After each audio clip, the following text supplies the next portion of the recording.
الحمد لله رب العالمين والصلاة والسلام على سيد المرسلين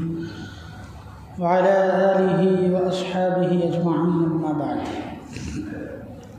فأعوذ بالله من الشيطان الرجيم. بسم الله الرحمن الرحيم. وأنتم الأعلون إن كنتم مؤمنين. صدق اللہ العظیم. حاضرین گرامی، دوستوں اور بزرگوں، اس وقت امت مسلمہ طرح طرح کے حالات سے اور مسائل سے دوچار ہے. مسلمانوں کے خون کی کوئی قدر و قیمت نہیں.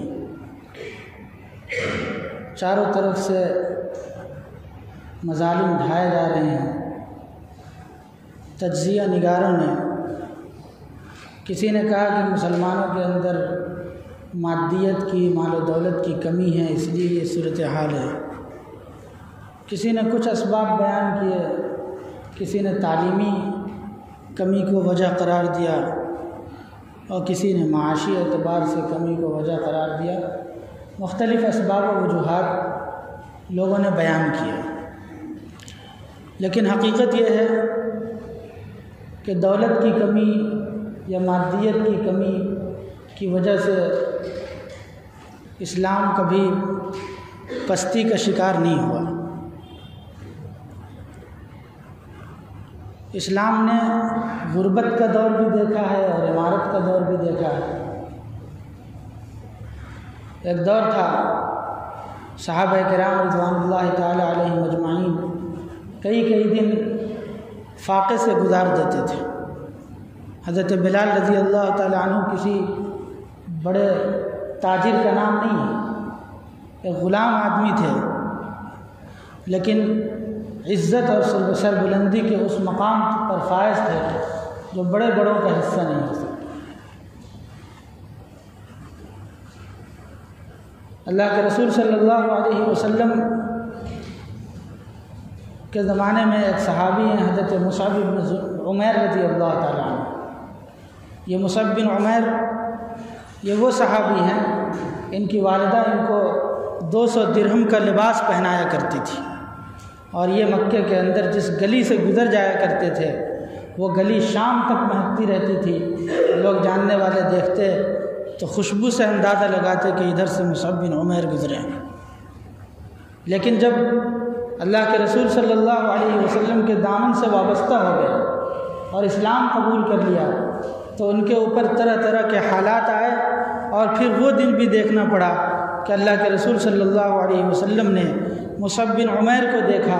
کہ وہ آ رہے ہیں اور ان کے جسم پر پھٹے ہوئے لباس موجود ہیں. حضور کی آنکھوں سے آنسو آ گئے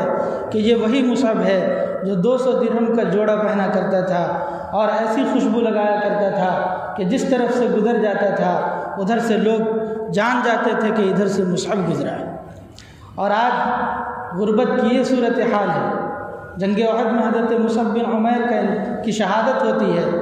اور کفن کے لیے کوئی کپڑا نہیں ہے. حضرت امیر حمزہ کی بہن نے جو کپڑا لایا تھا کفن کے لیے، قرآن اندازی کے ذریعے سے ایک کپڑا حضرت مصعب بن عمیر کو دیا گیا اور دوسرا کپڑا حضرت امیر حمزہ رضی اللہ تعالیٰ عنہ کو دیا گیا. وہ بھی اتنا چھوٹا تھا کہ سر چھپایا جاتا تو پیر کھل جاتا، اور پیر چھپایا جاتا تو سر کھل جاتا تھا. اللہ کے رسول صلی اللہ علیہ وسلم نے دیکھا حضرت ابو بکر اور حضرت عمر یہ دونوں حضرات دوپہر کے وقت میں مسجد نبوی میں تشریف فرما ہے. آپ باہر سے نکلے، اندر سے نکلے، پوچھا اس وقت آپ لوگ یہاں کیوں آئے ہیں؟ ان لوگوں نے کہا اللہ کے رسول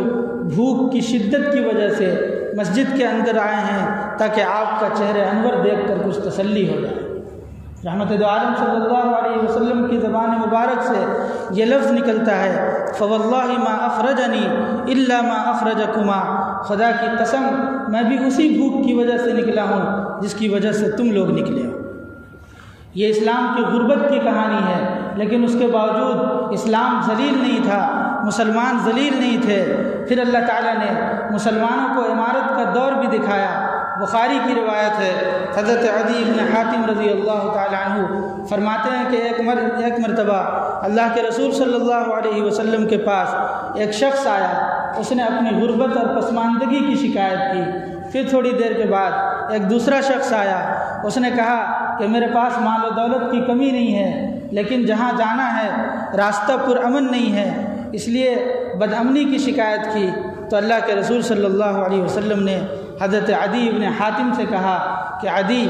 تم نے حیرہ دیکھا ہے؟ انہوں نے کہا دیکھا تو نہیں ہے، لیکن اس کا نام سنا ہے۔ حضور نے فرمایا ایک وقت ایسا آئے گا کہ ایک عورت حیرہ سے چل کر کے مکہ آئے گی اور تنہا تنہا وہاں کا طواف کرے گی اور اسے اللہ کے سوا کسی کا خوف نہیں ہوگا۔ حضرت عدی بن حاتم کہتے ہیں کہ میں نے اپنے دل میں سوچا کہ قبیلہ بنو طے کے ڈاکو اس وقت مر گئے ہوں گے جن کا روگ ختم ہو جائے گا۔ پھر حضور نے میری حیرت میں اضافہ کرتے ہوئے کہا کہ عدی، ایک وقت آئے گا کہ قیصر و کسریٰ کے خزانے مسلمانوں کے قدموں میں ہوں گے۔ تو مجھے بڑی حیرت ہوئی کہ اس وقت تو ان کے پاس کھانے کے لیے کوئی چیز میسر نہیں ہے، اور ان کے پاس کسریٰ ابن ہرمز کے خزانے کہاں سے آ جائیں گے؟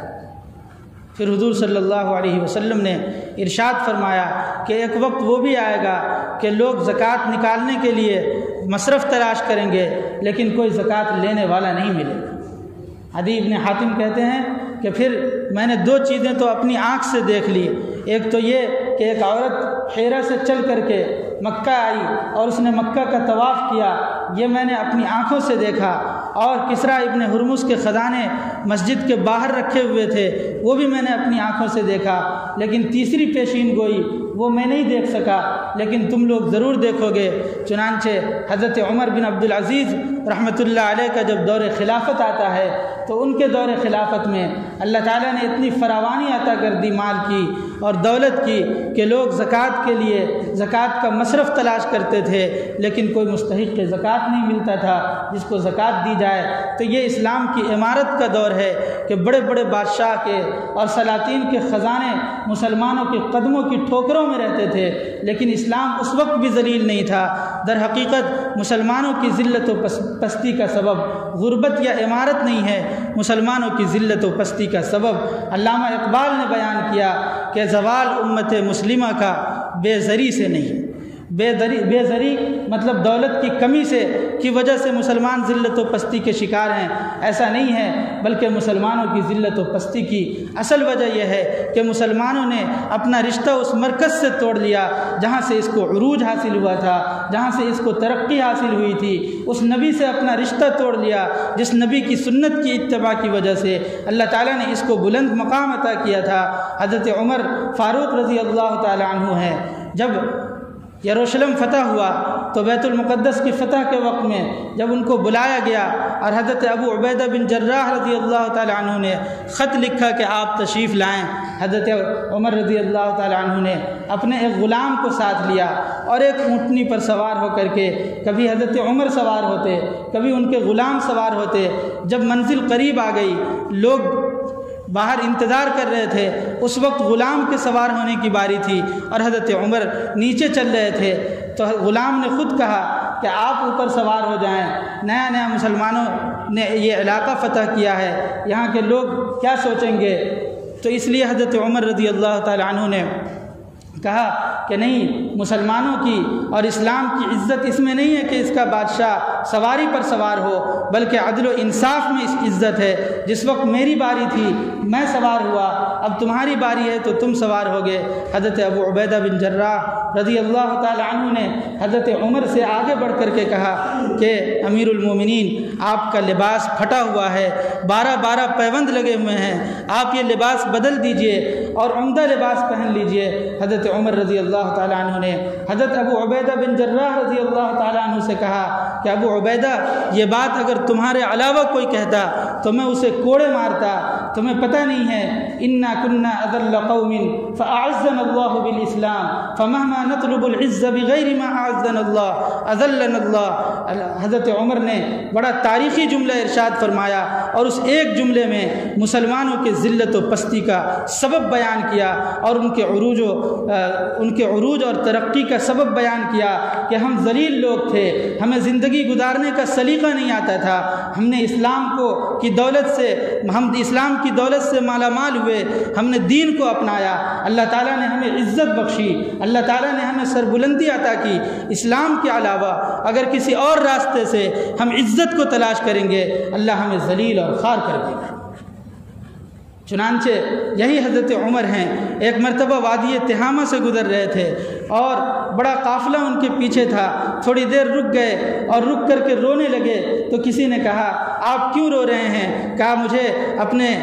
اسلام سے پہلے کی کہانی یاد آ گئی، میرا باپ خطاب مجھے اونٹ چرانے کے لیے کہا کرتا تھا اور اونٹ مجھ سے سنبھل نہیں پاتے تھے، تو میرا باپ خطاب مجھ سے کہتا تھا تم عرب کے بیٹے ہو کر کے اونٹ نہیں سنبھال سکتے ہو، تم اپنی زندگی میں کیا کرو گے؟ اور آج میرے پیچھے مسلمانوں کا اتنا بڑا قافلہ موجود ہے کہ مشرق سے لے کر مغرب تک میں 23 لاکھ مربع میل کا مالک ہوں، اور اس وقت مسلمان میرے ایک اشارے پہ چل رہے ہیں۔ یہ صرف اسلام کی برکت ہے، یہ صرف محمد عربی صلی اللہ علیہ وسلم کی غلامی کی برکت ہے، ورنہ عمر کو تو اونٹ چرانا نہیں آتا تھا۔ یہ ہے حقیقت میں اسلام کے عروج و زوال کی داستان۔ ہم دین سے جتنا دور ہوتے چلے جائیں گے، اللہ کے رسول صلی اللہ علیہ وسلم سے جس قدر ہم اپنی دوری کو بڑھائیں گے، ہم اتنی ہی ذلت و پستی کے شکار ہوتے چلے جائیں گے۔ اللہ کے رسول صلی اللہ علیہ وسلم جب تشریف لائے، اس وقت مکہ مکرمہ کے اندر خانہ کعبہ کے اندر 360 بت رکھے ہوئے تھے، لیکن حضور نے محنت کی اور دعوت دین کے ذریعے سے ان 360 بتوں کا خاتمہ کیا۔ 13 سال کے بعد جب ہجرت کر رہے تھے، اس وقت ہجرت کرنے والے مسلمانوں کی تعداد 100 سے کچھ زیادہ تھی، اور پھر جب بدر کا موقع آتا ہے تو 313 مسلمان تھے۔ پھر اس کے بعد فتح مکہ سن 8 ہجری میں ہوتا ہے، اس وقت 10,000 مسلمان تھے، اور پھر جب حجۃ الوداع میں سن 10 ہجری میں حجۃ الوداع ہوتا ہے اور اس میں حضور صلی اللہ علیہ وسلم خطبہ دیتے ہیں، تو آپ کے خطبے کو سننے کے لیے 1.25 لاکھ صحابہ کا مجمع تھا۔ دن بدن اسلام کو غلبہ ہوتا جا رہا تھا، ترقی ہوتی جا رہی تھی، لیکن ہم نے دین کی دعوت کو چھوڑ دیا، ہم نے اسلام کا پیغام لوگوں کو پہنچانا چھوڑ دیا، اس لیے ہم آج ذلیل اور رسوا ہو کر کے رہ گئے۔ حضرت شیخ الہند رحمۃ اللہ علیہ یہ علماء دیوبند کے سرخیل ہیں۔ انہوں نے حضرت شیخ الہند رحمۃ اللہ علیہ نے ایک مرتبہ جب مالٹا کی جیل سے واپس آئے اور واپس آنے کے بعد دارالعلوم دیوبند کے دارالحدیث کے اندر بیٹھ کر کے علماء کے بڑے بڑے مجمع سے حضرت شیخ الہند رحمۃ اللہ علیہ وہ شخصیت ہیں کہ ایک شخص نے ان سے کہا کہ حضرت آپ اتنے بڑے عالم ہیں، آپ نے کوئی کتاب نہیں لکھی۔ کہا کس موضوع پر میری کتاب پڑھنا چاہتے ہو؟ کہا ہم نے تو کسی موضوع پر نہیں دیکھی۔ تو حضرت شیخ الہند رحمۃ اللہ علیہ نے یہ فرمایا اگر تم میری کتاب اور میری تفسیر دیکھنا چاہتے ہو تفسیر کے موضوع پر تو میرے شاگرد شبیر احمد عثمانی کی کتاب دیکھ لو، اور اگر تم میری کتاب علم حدیث میں پڑھنا چاہتے ہو تو میرے شاگرد انور شاہ کشمیری کو دیکھ لو، اگر تم فقہ و فتاوی میں میری کتاب دیکھنا چاہتے ہو تو میرے شاگرد عزیز الرحمن اور کفایت اللہ دہلوی کو دیکھ لو، اگر تم تصوف میں کتاب پڑھنا چاہتے ہو میرے شاگرد اشرف علی تھانوی کو دیکھ لو، اگر تم سیاست میں میری تصنیف پڑھنا چاہتے ہو میرے شاگرد عبید اللہ سندھی کو دیکھ لو، اور اگر تم عزم و حوصلہ کو اور تدبر کو پڑھنا چاہتے ہو تو میرے شاگرد حسین احمد مدنی کو دیکھ لو، اور اگر تم دعوت و تبلیغ کے میدان میں میری کتاب دیکھنا چاہتے ہو تو میرے شاگرد الیاس کاندھلوی کو دیکھ لو۔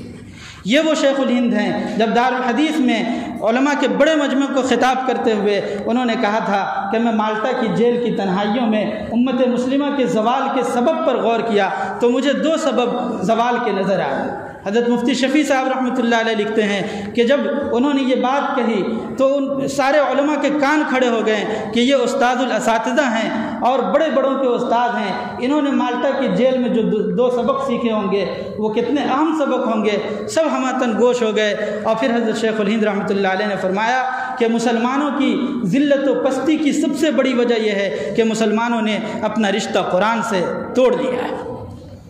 ایک وقت تھا، ہم لوگوں کے بچپن کا وقت ہے، آپ حضرات تو اور عمر میں بڑے ہیں، آپ نے وہ دور دیکھا ہوگا کہ بچپن میں صبح میں گلی سے گزر جاتے تھے، قرآن کریم کی تلاوت کی آواز آتی تھی اور ایک نورانی ماحول ہوتا تھا، لیکن آج کسی گھر سے قرآن کی تلاوت کی آواز نہیں آتی۔ لوگوں نے قرآن کی تلاوت چھوڑ دی، قرآن کو سمجھنا چھوڑ دیا، قرآن فہمی کا ذوق امت سے ختم ہو گیا، قرآن کو سمجھنے کی کوئی کوشش نہیں ہو رہی۔ تو ایک بڑی وجہ امت کی ذلت و پستی کی یہ ہے کہ لوگوں نے قرآن سے اپنا رشتہ توڑ دیا، اور دوسری وجہ باہمی اختلاف اور آپسی جھگڑوں کی وجہ سے مسلمان ذلت و پستی کے شکار ہیں۔ ابن کثیر رحمۃ اللہ علیہ نے لکھا ہے کہ حضرت ابو بکر کی خلافت کا دور آیا تو روزانہ کے حساب سے 80 میل مربع میل علاقہ فتح ہو رہا تھا۔ حضرت عمر رضی اللہ تعالیٰ عنہ کے دور میں اس سے بھی زیادہ ہوا، لیکن جب وہ دور آیا حضرت علی رضی اللہ تعالیٰ عنہ کا اور حضرت امیر معاویہ کا، جس میں مسلمان خود باہم آپس کے اختلاف میں مبتلا ہو گئے، تو ابن کثیر رحمۃ اللہ علیہ نے لکھا ہے ایک بالشت علاقہ بھی فتح نہیں ہو سکا، ذرا سی بھی ترقی نہیں ہو سکی۔ یہ آپس کے اختلاف کی نحوست ہے کہ اسلام جو ہے آگے نہیں بڑھ سکا۔ ہم آپس کی خانہ جنگیوں میں مبتلا ہیں، ہم آپسی جھگڑوں میں مبتلا ہیں، ہم نے قرآن سے اپنا رشتہ توڑ دیا، ہم نے رسول سے اور محمد عربی صلی اللہ علیہ وسلم سے اپنا رشتہ توڑ دیا، اس لیے آج ہم ذلیل و خوار ہو کر کے رہ گئے۔ ورنہ اگر ہم دین اسلام کو مضبوطی سے تھام لیں اور دین اسلام کی سربلندی کے لیے کوشش کرنے لگیں تو آج بھی وہ دن دور نہیں جب اللہ تعالیٰ ہمیں عزت و سربلندی سے نوازے۔ صحابہ کرام رضوان اللہ تعالیٰ علیہم اجمعین نے اس کے لیے کوششیں کی تھی۔ حضرت عقبہ ابن نافع رضی اللہ تعالیٰ عنہ دنیا کی جنگل کے درندوں کو خطاب کر کے کہتے تھے ایتھا السباع والطیور، کہ اے جنگل کے درندوں اور جنگل کے وحشی جانوروں، ہم اللہ کے رسول کے غلام ہیں، ہمیں اس جگہ کی ضرورت ہے، تم جنگل کو خالی کر دو۔ تو تاریخ نے لکھا ہے کہ جنگل کے درندے اپنے اپنے بچوں کو منہ میں لے کر کے اس جنگل کو اس طرح سے خالی کر رہے تھے جیسے غلام آقا کے سامنے سر جھکا کر کے چلتا ہے۔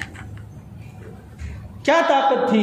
جس نے جنگل کے درندوں کو ان کی بات سننے پر مجبور کر دیا؟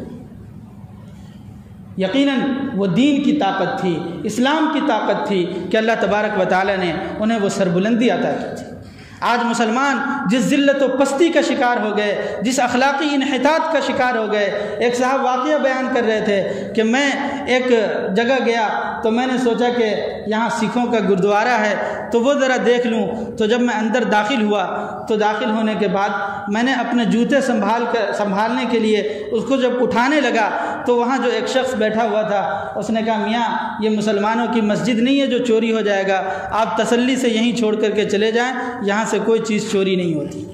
وہ کہتے ہیں کہ میں تو اس قدر شرمندہ ہوا اور اتنا مجھے درد اور تکلیف میں مبتلا ہوا کہ میں اس کو لفظوں میں بیان نہیں کر سکتا، کیونکہ ہمارے پاس کوئی جواب نہیں ہے دینے کے لیے۔ یہ ہماری حقیقت ہے، یہ اس وقت امت مسلمہ کی حقیقت ہے کہ جس ذلت و پستی کے یہ شکار ہو گئے ہیں مسجد کے اندر، اور مسجد کے گلاس کو باندھ کر کے رکھا جاتا ہے کہ گلاس چوری نہ ہو جائے، مسجد سے جوتے چوری ہو جاتے ہیں۔ جس قوم کا یہ حال ہو، حالانکہ اللہ کے رسول صلی اللہ علیہ وسلم نے اس قوم کو کیا مقام عطا کیا تھا اور کیا عزت تھی حضرات صحابہ کرام کی۔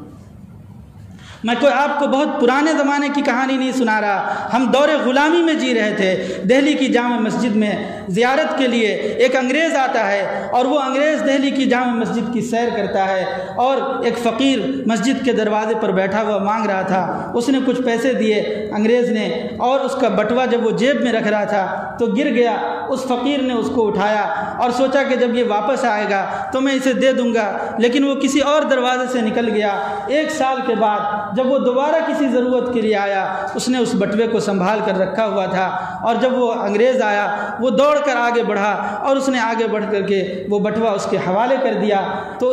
وہ کبھی اپنے بٹوے کو دیکھتا ہے اور کبھی اس فقیر کو دیکھتا ہے، اس میں اتنی اچھی خاصی رقم تھی۔ اس نے کہا کہ اس رقم سے اگر تم چاہتے تو اچھا کاروبار سیٹ کر سکتے تھے، اچھا گھر بنا سکتے تھے، لیکن تم نے یہ مجھے واپس کیوں کر دی؟ تم تو 1-1 روپے کے محتاج ہو، لوگوں سے مانگتے پھرتے ہو، پھر تم نے یہ اتنی بڑی رقم میرے حوالے کیوں کی؟ تو اس نے بڑا پیارا جواب دیا۔ وہ جواب در حقیقت میں سنانا چاہتا ہوں۔ وہ جواب یہ دیا کہ ہم سب آج اس دنیا میں زندگی گزار رہے ہیں، یہاں ہمارے اعمال کا حساب نہیں ہو رہا ہے، لیکن ایک وقت آئے گا جب میدان محشر قائم ہوگا، اور اس وقت ہر کسی کسی کا حساب ہوگا اس وقت تمہارے نبی بھی ہوں گے اور ہمارے نبی بھی ہوں گے۔ اس وقت اگر حضرت عیسیٰ علیہ السلام نے میرے نبی کو یہ کہہ دیا کہ تمہارے امتی نے میرے ماننے والے کا بٹوا چرایا تھا تو میرے نبی کو شرمندگی ہوگی۔ میں فقیر ضرور ہوں لیکن بے غیرت نہیں ہوں، میں اپنے نبی کو میدان محشر میں رسوا نہیں کر سکتا، ذلیل نہیں کر سکتا، اس لیے جو ہے میں بھیک مانگ مانگ کر کے زندگی ضرور گزار لیتا ہوں لیکن میں اپنے نبی کو شرمندہ نہیں کر سکتا۔ یہ اس فقیر کی غیرت تھی۔ آج کبھی ہم بھی اپنی تنہائیوں میں اپنے جب نام اعمال کو دیکھتے ہیں، اپنے اعمال کا جائزہ لیتے ہیں تو کیا کبھی ہمارے دل کے کسی حصے میں یہ احساس بیدار ہوتا ہے کہ ہمیں بھی تو اپنے نبی کو منہ دکھانا ہے؟ کل قیامت کے میدان میں ہمارے اعمال دیکھ کر کے ان کو کس قدر تکلیف ہوگی اور ان کو کتنی اذیت پہنچے گی۔ ہر پیر اور جمعرات کو حضور کے سامنے امت کے اعمال پیش ہوتے ہیں۔ کبھی ہم تنہائی میں بیٹھ کر کے یہ سوچنے کی کوشش کرتے ہیں کہ اللہ کے رسول صلی اللہ علیہ وسلم کے دل پر کیا گزرتی ہوگی جنہوں نے ہمارے لیے اتنی قربانیاں دی، اتنی تکلیفیں برداشت کی، آج ہم ان کو طرح طرح سے تکلیفیں پہنچا رہے ہیں۔ میرے دوستو، در حقیقت ہماری ذلت و پستی کا سبب یہ ہے کہ ہم دین سے دور ہو گئے، ہم اپنے اس مرکز سے دور ہو گئے جہاں سے ہمیں عزت و سربلندی عطا ہوئی تھی۔ علامہ اقبال نے پورے فلسفے کا خلاصہ بیان کیا اپنے ایک شعر میں کہ محمد سے وفا تو نے تو ہم تیرے ہیں، یہ جہاں چیز ہے کیا لوح و قلم تیرے ہیں۔ یعنی اگر تم حضور کے دامن سے وابستہ ہو جاتے ہو، حضور کی سیرت کو اور حضور کے لائے ہوئے دین کو اپناتے ہو تو اللہ تبارک و تعالیٰ پھر لوح بھی تمہارے حوالے کر دیں گے اور قلم بھی تمہارے حوالے کر دیں گے۔ پھر تمہاری تقدیر کے فیصلے واشنگٹن سے نہیں ہوں گے، امریکہ اور یورپ سے نہیں ہوں گے، پھر تم خود اپنی تقدیریں بناؤ گے اور تم اس مقام پر پہنچو گے جس کو علامہ اقبالی نے کہا تھا، خودی کو کر بلند اتنا کہ ہر تقدیر سے پہلے خدا بندے سے خود پوچھے بتا تیری رضا کیا ہے۔ لیکن ہم جس ذلت و پستی کے اور جس اخلاقی انحطاط کے شکار ہو گئے ہیں اس کی وجہ سے اگر محمد عربی صلی اللہ علیہ وسلم کا کرم نہ ہوتا تو آسمان سے پتھر برسا دیے جاتے اور ہم پر عذاب نازل ہو جاتا۔ یہ تو ان کا کرم ہے، ان کی دعائیں ہیں کہ جس کی وجہ سے ہم محفوظ ہیں۔ اس لیے ضرورت اس بات کی ہے کہ ہم سچے دل سے اللہ کے حضور بھی توبہ کریں اور محمد الرسول اللہ صلی اللہ علیہ وسلم سے بھی معافی مانگیں کہ ہم نے جو ہے اپنے آقا کو شرمندہ کیا ہے اور پھر ہم نے جو ہے ان کی سنتوں کو توڑ کر اور ان کے دین سے اپنا تعلق ختم کر کے اپنے آپ پر ذلت اور پستی کی زندگی کو مسلط کیے ہیں۔ اللہ تعالیٰ سے دعا ہے کہ اللہ تعالیٰ ہم سب کو اسلام کے ساتھ اور اپنے دین پر عمل کے ساتھ زندہ رکھے۔ وآخر دعوانا ان الحمد للہ رب العالمین۔